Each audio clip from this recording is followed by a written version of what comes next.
नमस्कार, Indian kitchen मध्ये मी रुपाली गिरी आपले स्वागत करते। आजच्या व्हिडिओमध्ये आपण बनवणार आहोत मँगो डेझर्ट। त्यासाठी लागणार आहे आपल्याला एक आंबा, तो मी असा एक तुकडे तुकड्यामध्ये कट केलेला आहे। त्यानंतर पिस्ता, बदाम, पिठी साखर लागणार आहे 3 चमचे, 4 ब्रेडचे तुकडे आणि ही आहे साय तुमची साचलेली आणि अर्ध्या आंब्याची मी अशी बारीक पेस्ट करून घेतलेली आहे मिक्सर मध्ये पाणी न टाकता। आणि याच कपाने 2 कप दूध मी आटवण्यासाठी ठेवलेलं आहे। 2 कप दूध तुम्हाला छान प्रकारे असं आटवून घ्यायचं आहे। त्यानंतर आपण पुढील प्रोसेस करू। तुम्ही पाहू शकता आपलं दूध छान प्रकारे आटलेलं आहे। आता त्यामध्ये मी ह्या 3 चमच्यामधली अर्धी साखर यामध्ये टाकणार आहे आणि मस्त प्रकारे असं हलवून घेऊन गॅस मी बंद करणार आहे आणि थंड होण्यासाठी ते ठेवणार आहे। ती साय मी आता या पातेल्यात घेतलेली आहे, त्यामध्ये मी ही पिठी साखर टाकणार आहे राहिलेली आणि मस्त प्रकारे असं हलवून घेऊन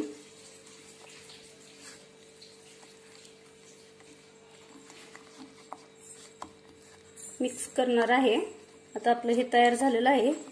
त्यानंतर आपण आता आपले हे थंड झालेलं आहे, यामध्ये आपण जी आंब्याची पेस्ट केलेली होती ती थोडीशी 2 चमचे पेस्ट आपण त्यामध्ये टाकणार आहोत आणि ते छान प्रकारे असं मिक्स करून आपल्याला घ्यायचं आहे।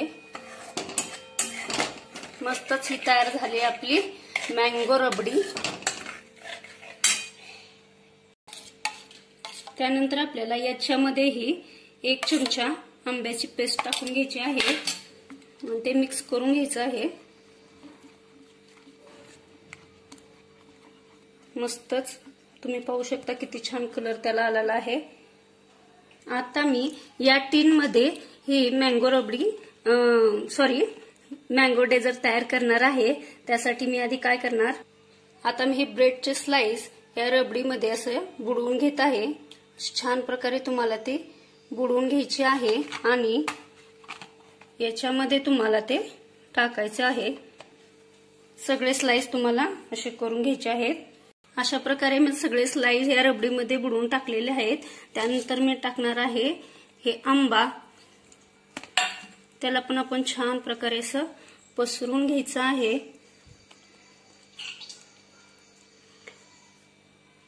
त्यानंतर ह्या राहिलेल्या रबडीमध्ये सगळे ब्रेड बुडवून इथे ठेवायचे आहेत तुम्हाला।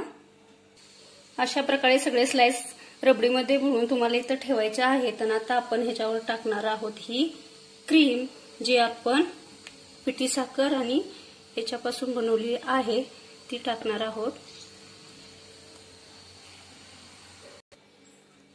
आता आपले हे तयार झालेलं आहे। आता आपण ह्या आंब्याच्या रसानेच याला छान असं डेकोरेट करून घेऊया।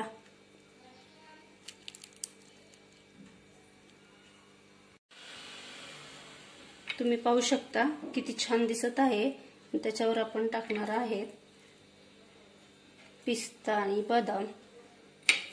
मस्तच दिसायला तर एकदम सुंदर दिसत आहे, खाण्यासाठीही तितकं सुंदर झालं असणार आहे। सोपी डिश आहे, पटकन होणारी आहे आणि टेस्टेड आहे। तुम्हाला जर माझी डिश आवडली असेल तर चॅनलला सबस्क्राईब, लाईक आणि शेअर करायला विसरू नका आणि कमेंटमध्येही कळवा की माझी डिश तुम्हाला कशी वाटली।